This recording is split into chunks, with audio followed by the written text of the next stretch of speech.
Ovulation നടക്കാൻ സഹായിക്കുന്ന ഭക്ഷണങ്ങൾ എന്തൊക്കെയാണ്? ധാരാളം പേര് പ്രത്യേകിച്ച് ഇൻഫെർട്ടിലിറ്റി ആയിട്ട് വരുന്നവർ സ്ഥിരം ചോദിക്കുന്ന ഒരു ചോദ്യമാണ്. എല്ലാ മരുന്നുകളും എഴുതി കഴിയുമ്പോൾ അവർ ചോദിക്കും, ഡോക്ടറെ ഓവുലേഷൻ നടക്കാൻ ഏതൊക്കെ ഭക്ഷണങ്ങളാണ് കഴിക്കേണ്ടത്? എൻ്റെ അഭിപ്രായത്തിൽ ഇൻഫെർട്ടിലിറ്റിയിൽ നല്ലൊരു ശതമാനം PCOD പേഷ്യൻസാണ്. ഒരു 30 മുതൽ 40% ഇപ്പോൾ കേരളത്തിൽ വരുന്ന എൻ്റെ അടുത്ത് വരുന്ന പേഷ്യൻസിൽ PCOD ആണ് പ്രധാന കാരണം. PCODയിൽ 70% കാരണങ്ങൾ കുറച്ച് വണ്ണം കൊണ്ടും 30% സ്ലിം PCOD അല്ലെങ്കിൽ മെലിഞ്ഞ കുട്ടികൾ കാണുന്ന PCOD, ലീൻ PCOD എന്ന് പറയുന്ന ഒരവസ്ഥയാണ്. ഈ രണ്ട് കാറ്റഗറി ആണെങ്കിലും എൻ്റെ അഭിപ്രായത്തിൽ ഇവർക്കെല്ലാം എന്താണ് PCODയുടെ പ്രശ്നം എന്താണ്? ഓവുലേഷൻ നടക്കുന്നില്ല. അതിന് മരുന്നുകൾ കഴിക്കുന്നു, ഇഞ്ചക്ഷൻ എടുക്കുന്നു, സ്കാൻ ചെയ്യുന്നു, ഇതെല്ലാം ചെയ്താലും ഓവുലേഷൻ നടക്കുന്നില്ല എന്നൊരവസ്ഥ. അല്ലെങ്കിൽ ഇഞ്ചക്ഷൻ്റെ ഡോസ് കൂട്ടിക്കൊണ്ടിരിക്കുന്നു.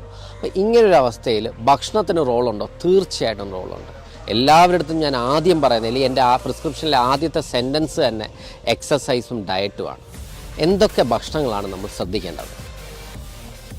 ആദ്യം നിങ്ങൾ ഭക്ഷണം മൊത്തത്തിൽ കുറയ്ക്കുക. നമ്മൾ കഴിക്കുന്നത് എപ്പോഴും ഹെവി ഭക്ഷണം തന്നെയാണ്. 3 നേരം കഴിക്കുന്നതും കൂടെ നോക്കുകയാണെങ്കിൽ നമ്മൾ വളരെ കൂടുതലാണ്. നമുക്ക് ആവശ്യത്തിനേക്ക് നമുക്കൊരു പെൺകുട്ടിക്ക് ഒരു 1800-2100 കിലോ കലോറി വേണ്ടപ്പോൾ നിങ്ങൾ കലോറി കൗണ്ട് ചെയ്ത് കഴിക്കുകയാണെങ്കിൽ നിങ്ങൾക്ക് അറിയാം, നിങ്ങൾ ഏകദേശം ഒരു 4000-4500 കിലോ കലോറി എങ്കിലും ഭക്ഷണം ഒരു ദിവസം കഴിക്കുന്നുണ്ട്. നിങ്ങൾ കഴിക്കുന്ന ഭക്ഷണത്തിൻ്റെ കലോറി ജസ്റ്റ് മൊബൈലിൽ നോക്കി എഴുതി വെച്ചാൽ തന്നെ നിങ്ങൾക്ക് അത് അറിയാൻ പറ്റും എത്രമാത്രം കൂടുതലാണ് നമ്മൾ ഭക്ഷണം കഴിക്കുന്നത്.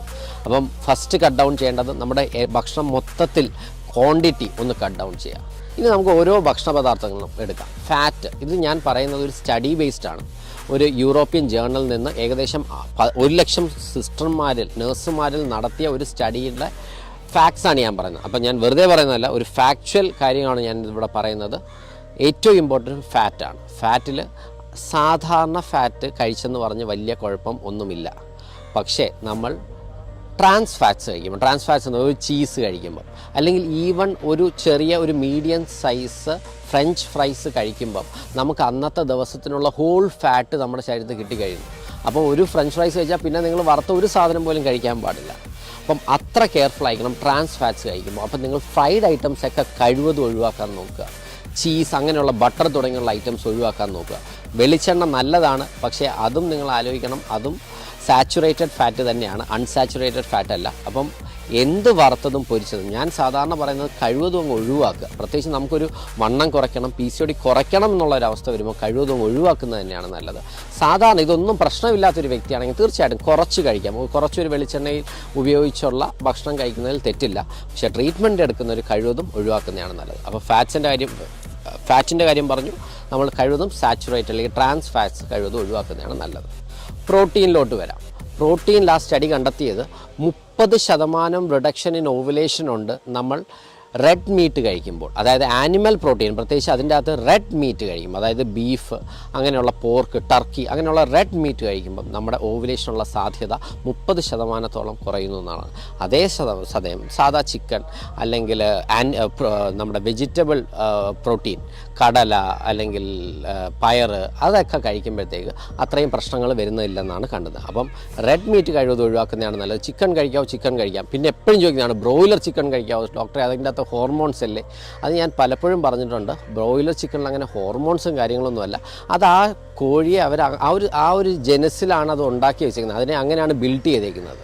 അത് ഓൾമോസ്റ്റ് ഒരു 3 മാസം അല്ലെങ്കിൽ ഒരു 6 മാസം ആകുമ്പോൾ ആ കോഴി ഒരു 6 കിലോ വെക്കും. അപ്പോൾ നമ്മൾ 45-ാമത്തെ ദിവസം കട്ട് ചെയ്യുമ്പോൾ 2.5 കിലോ വേണം. അല്ലാതെ അത് ഹോർമോണൊന്നും കുത്തിവെച്ചിട്ടല്ല ആ കോഴി ഇങ്ങനെ ആക്കുന്നത്. അതുകൊണ്ട് ബ്രോയിലർ കോഴി കഴിക്കാം നിങ്ങൾ. പക്ഷേ പുറത്തുനിന്ന് ആ വീണ്ടും ഉപയോഗിച്ച എണ്ണയിൽ അല്ലെങ്കിൽ പാം ഓയിലും ഫ്രൈ ചെയ്ത കോഴിയല്ല കഴിക്കേണ്ടത്. അതേസമയം വീട്ടിൽ നിങ്ങൾ തന്നെ പാചകം ചെയ്ത കോഴി കഴിക്കുന്നതെന്ന് പറഞ്ഞിട്ട് ഒരു കുഴപ്പവുമില്ല. അപ്പോൾ പ്രോട്ടീൻ്റെ കാര്യം പറഞ്ഞു, ഫാറ്റിൻ്റെ കാര്യം പറഞ്ഞു. കാർബോഹൈഡ്രേറ്റ് എല്ലാവർക്കും അറിയാം. ഞാൻ എപ്പോഴും പറയുന്നതാണ്, കാർബോഹൈഡ്രേറ്റ് കട്ട് ഡൗൺ ചെയ്യുക. കാർബോഹൈഡ്രേറ്റ് തീർച്ചയായിട്ടും കട്ട് ഡൗൺ ചെയ്യണം. അത് അരിയായാലും. അപ്പോഴത്തേക്ക് ഞാൻ എന്നാൽ ഒരു ഗോതമ്പ് ആയിക്കോട്ടെ, അവരെന്ത് ചെയ്യും? അവരെൻ്റെ രാത്രിയിലത്തെ ഊണങ്ങ് ഞാൻ ചോറ് ഒഴിവാക്കാൻ പറയും. ചോറ് ഒഴിവാക്കിയിട്ട് അവർ ചെയ്യുന്നത് ഒരു 5-6 ചപ്പാത്തി കഴിക്കും. ഒരു 4-5 ചപ്പാത്തി കഴിക്കുമ്പോൾ നിങ്ങൾ ഒരു ബൗൾ റൈസിൻ്റെ അത്രയും കാർബോഹൈഡ്രേറ്റ് ഉള്ളിൽ ചെന്ന് കഴിക്കും. അത് കാർബോഹൈഡ്രേറ്റ് എന്ന് പറയുമ്പോൾ അരി ആയിക്കോട്ടെ, ഗോതമ്പായിക്കോട്ടെ, ഇതെല്ലാം കട്ട് ഡൗൺ ചെയ്യുക. ആ സമയത്ത് എന്തുകൊണ്ട് രാത്രിയിൽ നമുക്കൊരു ബൗൾ ഓഫ് വെജിറ്റബിൾസ് അല്ലേ, അത് വൈറ്റമിൻസ് അല്ലേ, ഒരു ബൗൾ ഓഫ് വെജിറ്റബിൾസ് കഴിക്കാം, അല്ലെങ്കിൽ ഒരു ഗ്ലാസ് അധികം ഫാറ്റ് ഇല്ലാത്ത പാൽ, സ്കിൻ മിൽക്കൊക്കെ ഇപ്പം നമുക്ക് കിട്ടും, ഫാറ്റ് കുറച്ച മിൽക്കൊക്കെ കിട്ടും, എന്തുകൊണ്ട് ഒരു ഗ്ലാസ് പാല് കുടിച്ചുകൂടാ? ഇത് മതി. നമുക്ക് രാത്രിയിലത്തെ ഭക്ഷണം എപ്പോഴും കുറയ്ക്കുന്നതാണ് നല്ലത്. അപ്പം അതുകൊണ്ട് തന്നെ കാർബോഹൈഡ്രേറ്റും ഷുഗറും, പ്ലെയിൻ ഷുഗർ, മധുരം, ചോക്ലേറ്റ്സ്, ടോഫീസ്, ഇതൊക്കെ കഴിവതും കുറയ്ക്കാൻ ശ്രമിക്കുക. അതിൻ്റെ ഒപ്പം തന്നെ ഞാൻ പറഞ്ഞല്ലോ കാർബോഹൈഡ്രേറ്റ് കട്ട് ഡൗൺ ചെയ്യാം. അപ്പോൾ നിങ്ങൾക്ക് പിന്നെ ഫ്രൂട്ട്സ്, ഡെഫിനറ്റ്ലി ഫ്രൂട്ട്സ് കഴിക്കാം. ഒരു ഗ്ലൈസീമിക് ഇൻഡെക്സ് കുറവുള്ള, ഇപ്പോൾ പേരയ്ക്ക വളരെ നല്ലതാണ്, ആപ്പിൾ നല്ലതാണ്. അപ്പോൾ ഗ്ലൈസീമിക് ഇൻഡെക്സ് കുറവുള്ള ഫ്രൂട്ട്സ് കഴിക്കാം. എൻ്റെ ഗർഭിണികൾക്ക് എല്ലാവർക്കും ഞാൻ ശ്രദ്ധിക്കുന്നുണ്ട്, മാങ്ങാ സീസണിൽ എല്ലാവർക്കും ഷുഗർ വരും. അത് അവർക്കറിയാവുന്ന തന്നെയാണ്. എല്ലാ ഗർഭിണികളും ശ്രദ്ധിച്ചാൽ മതി. മാങ്ങാ സീസണിലാണ് അവർ 5-ാം മാസം 6-ാം മാസമൊക്കെ ആവുന്ന 6-ാം മാസത്തെ ഷുഗർ ടെസ്റ്റിൽ അവരുടെ ഷുഗർ കൂടുതലായിരിക്കും കാണുന്നത്. അത് എന്തുകൊണ്ടാണ്? മാങ്ങ അത്രയും ഗ്ലൈസീമിക് ഇൻഡെക്സ് കൂടിയ ഒരു ഫ്രൂട്ട് ആയതുകൊണ്ടാണ്. കേടെന്നല്ല പറയുന്നത്, മാങ്ങ സുലഭമായിട്ട് കിട്ടുമ്പോൾ അവർ എണ്ണത്തിൽ കൂടുതൽ കഴിക്കുകയും ചെയ്യും. ഒരു സ്ലൈസ് ഓഫ് മാങ്ങ കഴിച്ചെന്ന് പറയാൻ ഒന്നും പറ്റത്തില്ല. പക്ഷേ അതേസമയം ഒരു 3-4 മാങ്ങ കഴിക്കുമ്പോഴാണ് ഈ ഗ്ലൈസീമിക് ഇൻഡെക്സ് കൂടുന്നത്. അപ്പോൾ ഈ കാര്യങ്ങളെല്ലാം തീർച്ചയായിട്ടും ഒന്ന് ശ്രദ്ധിക്കുക. അപ്പോൾ നമ്മൾ പറഞ്ഞു ഫാറ്റിൻ്റെ കാര്യം പറഞ്ഞു, കാർബോഹൈഡ്രേറ്റിൻ്റെ കാര്യം പറഞ്ഞു, പ്രോട്ടീൻ്റെ കാര്യം പറഞ്ഞു, ഫ്രൂട്ട്സിൻ്റെ കാര്യം. ലോ ഗ്ലൈസീമിക് ലെവൽ ഇൻഡെക്സ് ഉള്ള ഫ്രൂട്ട്സ് ധാരാളം കഴിക്കാം. ഇതെല്ലാം കൂടെ പിന്നെ കഴിവതും ക്വാണ്ടിറ്റി, ഞാൻ നേരത്തെ പറഞ്ഞ പോലെ ക്വാണ്ടിറ്റി കുറയ്ക്കുക. ഞാൻ ഈ പറഞ്ഞ ഭക്ഷണപദാർത്ഥങ്ങൾ കഴിക്കുക. കൂടെ ഇത് മാത്രം കഴിച്ചെന്ന് പറഞ്ഞ കാര്യമുണ്ടോ? കൂടെ എക്സസൈസും ചെയ്യുക. ഈ 4 കാര്യങ്ങൾ നിങ്ങൾ തീർച്ചയായിട്ടും ചെയ്യുകയാണെങ്കിൽ നിങ്ങളുടെ ഓവുലേഷൻ തീർച്ചയായിട്ടും നടന്നിരിക്കും, നിങ്ങളുടെ PCOD ഉറപ്പായിട്ടും കുറഞ്ഞിരിക്കും. Thank you.